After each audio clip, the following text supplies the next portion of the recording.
અમદાવાદના કોટડા પોટલિયા ચાર રસ્તા નજીક તણાવ વધ્યો। વંદે માતરમ પાર્ટી પ્લોટમાં લગ્ન પ્રસંગ દરમિયાન તણાવ જોવા મળ્યો। પાછળ રહેતા કેટલાક લોકોએ સ્પીકર બંધ કરાવ્યા હોવાની માહિતી સામે આવી અને આ ઘટનામાં પથ્થરમારો અને ગાડીઓમાં તોડફોડ થઈ હતી। માહોલ તંગ બનતા પોલીસે પરિસ્થિતિ પર કાબુ મેળવ્યો।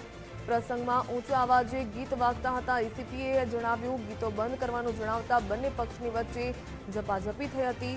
બંને પક્ષોની ક્રોસ ફરિયાદ દાખલ કરવામાં આવી।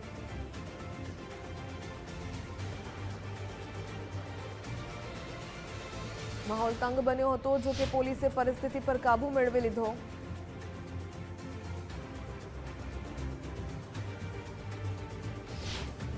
પ્રસંગમાં ઊંચા અવાજે લાઉડસ્પીકર વાગતા હતા, જેથી આ જે વંદે માતરમ પાર્ટી પ્લોટ છે એની બાજુમાં સુલેમાની રોઝાની ચાલી આવેલી છે, ત્યાંથી મોહમ્મદ શકીર શેખ, સાજેદા બાનુ, ફારૂકભાઈ, ઇલિયાસભાઈ તથા સમાબેન આ 5 જણા જે પાર્ટી પ્લોટમાં જાય છે અને આ જે મહાનંદ વૈશ્ય છે અને એમના પરિવારજનોને પોતે એવું જણાવે છે કે ઊંચા અવાજે જે લાઉડસ્પીકર વાગી રહ્યા છે તેના કારણે તે લોકોને તકલીફ પડી રહી છે। તો આ રીતની રજૂઆત કરવા આ લોકો ત્યાં પહોંચ્યા હોય છે અને બંને પક્ષો વચ્ચે પછી બોલાચાલી થાય છે અને ઝપાઝપી થાય છે।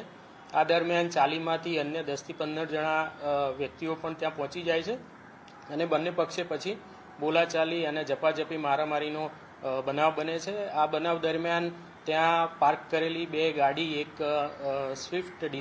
સ્વિફ્ટ બ્રેઝા અને એક ઇકો ગાડીના કાચ તૂટેલા છે અને ત્યાં પડેલા બાઇકોમાં પણ નાનું મોટું નુકસાન થવા પામેલું છે। અને આ બાબતની જ્યારે પોલીસ કંટ્રોલ રૂમ મારફતે પોલીસને જાણ થયેલી, તાત્કાલિક પોલીસ ત્યાં પહોંચી ગયેલી હતી અને નાઇટ દરમિયાન જે ઉચ્ચ અધિકારી હતા, એસીપી, ડીસીપી, સ્થાનિક પીઆઈ તમામ ઘટના સ્થળે પહોંચેલા હતા અને સ્થિતિ ઉપર કાબુ મેળવ્યો હતો અને બંને પક્ષની સામસામે ક્રોસ એફઆઈઆર નોંધવામાં આવેલી છે।